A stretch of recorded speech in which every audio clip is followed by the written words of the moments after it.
Hi Shom, hi Smita. Welcome to this conversation on fear of flying. I was going through certain statistics about fear of flying, and these are some recent statistics of 2020. I'll straight away read it from my phone. So this is Sure. by Stratos Jet Charters. Okay, that's the name of the site. And as per their statistics, between 33% to 40% of people experience some form of anxiety when it comes to flying.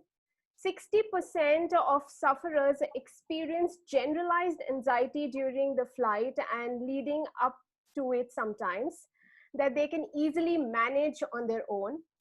Between 2.5% and 5% of the population have crippling anxiety, a genuine fear of flying that is classified as a clinical phobia. And people report their first fear of flying attack at the age of 27 on an average. And I know that all three of us contribute to the statistics. Yeah, we do. So I want to get straight to the point. What really triggered this fear for both of you? I think over a period of time, it built up as I kept reading a lot of news about accidents and I kept hearing about people having bad experiences.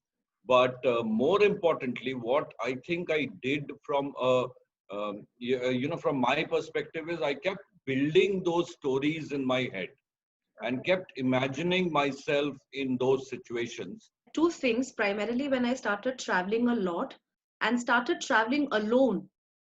Secondary, what Shom said, the fact that I was reading a lot of mishaps happening and a lot of news coverage. So I think a lot of information available, and I consuming that information to know more. And when the more I got to know, the more I think I was worried then traveling more.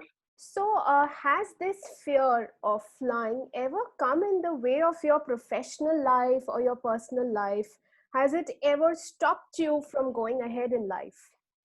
Not for me, Sukanya. I think it did not happen because then I found ways to tackle it. I stopped flying for almost about 9 years, and for I did not board a single flight, and it has impacted everything from my professional life to my personal life. All these years, it impacted every aspect of my life. It extended to even things like me not being able to take the elevator and or in being in closed spaces like a movie hall, for example. And you know, I remember a time when I went for a movie with my family, and I remember spending the moment the lights went off, I panicked so much that most of the movie I spent standing in front of the exit door with it half open, with a little bit of light coming in. So, yeah, I mean, it has had a terrible impact on me. Yes, I can see that. Are you over it, Shom? Yeah, I can very confidently say that I'm over it, and I have been flying for quite some time now. I've been taking the elevators. So, of course, Smita has not stopped flying in spite of the fear that she has. And Shom, of course, just mentioned that it's been 9 years that he completely stopped flying, but then he's back now. But when you have to board a flight, let's say if day after you have to board a flight, what kind of emotional journey do you go through? Anxiety is there for sure. I don't get enough sleep, by the way, when I'm traveling. I don't get a good night's sleep before I fly. So I remember getting at least 2 or 3 days in advance, or actually from the moment the flight ticket came into my hand, I would start getting into a bad mood. You know, and I knew that I was going to take a flight. So I used to be in a horrible mood. I used to be completely stressed out and, snapping at everybody. Is there any such experience which is typically funny in nature, which happened because of the way you reacted while you were on the plane? Is there any such funny incident that you can think of? So I remember this particular flight had a lot of turbulence and it did not stop the entire 3.5 hours of journey. It was in a lot of turbulence and I was in a lot of pain. So I was like, I was speaking about it. So I was like, what is happening? Oh my God. So there was this gentleman right next to me. He was like, he will start asking me questions. So what he did is he said, "हाँ बेटा कहाँ जा रहे हैं आप? कहाँ रहते हैं आप?" And I'm like, अब मैं यहाँ रहती हूँ. आप साउथ के लग रहे हैं. मैंने कहा हाँ हाँ. Yes. Oh my God, what's happening? Oh my God. So I will sort of keep, I'm actually scared out of my wits. And this gentleman will bring me back to some data and some fact where I will have to think and speak about things that he's asking about. And by the end of the time when we were getting off, I remember him telling me, "So jane ka hai, How sweet. so jane ka hai, so jane ka hai." Just sort of relax.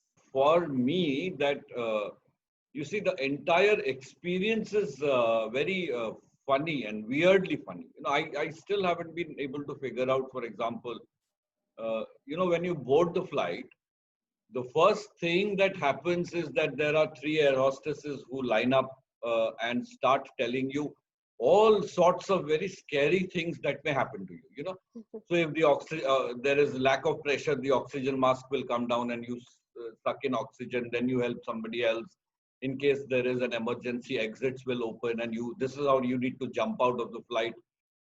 It's like, okay, I mean, at least say that we are happy to have you on board, and say some pleasant things before you start talking about all the very scary things. It's like me asking you, Sukanya, please sit in the car, but then put your seatbelt on, put on a helmet, because if we are going to crash, then first your head is going to get hurt or you'll get thrown off the seat and you'll be like, let me walk. It's not a very motivational speech. No, Right? I'm not We're at all. about to start off. Yeah, absolutely. So then tell me, guys, how were you able to finally tackle this problem, right? Or maybe you are tackling it right now as well. What are you doing to counter this? So I think for me, two things happened. One was a very, very, impromptu, on the spot help that I received from my childhood friend. One day he just pushed me into the lift and took me there. And the moment we entered the lift, he started chatting about normal things. And then when I came out of the lift, I suddenly found that after 10 years, I rode a lift for the first time. So far, I have been reading all sorts of information which kind of confirmed my fear of flying. How about switching to information which is out there, where millions of people do not have any bad experiences actually? So then I started thinking, and I started thinking that the reason that these accidents make news is because they are exceptions and they are not the rule. The rule is that flights are safe. Smita, how about you? How are you tackling this phobia? I think for me, what Shom said, that worked. Education and information for sure helped. And I met friends wherever that I went traveling to any of the locations in the country. And I have friends across because my father was in the Air Force. So I've made friends across the country. That's one thing that I did. And that worked for me, because every time in the journey, I would picture me meeting friends. I would picture myself eating in best places. Food is another thing that motivates me. The second thing that I did is I communicated my fears to people traveling with me. So whoever sat next to me, I would break ice with them. The very moment I meet them, I look and I nod and I smile. And then I opened up and I told that, I just want you to know that I may sound uh, fearful. They would be very kind and they would ask me to relax. I remember speaking to you. You remember we traveled in car once, and there were the car was going through bumpy roads. So then she told me, Smita, see, this is what a turbulence is. When I was going through this phobia, and it did last a few months, the intense part of the phobia, once I came across a small article on the internet, and I had been doing a bit of reading, like Shom said, but none of it worked as much as this particular statement made by a British Airways pilot. So I was scrolling and I came across this article, and he said that turbulence is uncomfortable but not dangerous. Turbulence is uncomfortable but not dangerous. And I don't know how, but that line, that statement of his worked like a therapy for me. So we don't know what really can help us, but I'm sure there are ways that we can find help provided we seek. True. No? True. So before we, sign off, I wanted to know: is there any one last message that you have for our viewers? Having a good and a safe flight is actually the rule. Get that kind of information, and I think it's going to be much better for you. I think a leaving statement right now would be to extract energies from the rest 200 people traveling with you. Look at them, connect with them, smile, and take some positive vibes from them. I think I do that as well. I think, yeah. Fantastic. Thank you. Awesome.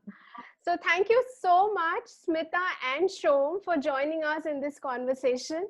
It was a pleasure listening to you, hearing your experiences, and of course, the way you tackled this particular fear. I'm sure it is going to help somebody on the other side. Yeah. Thank you. You. Fingers crossed.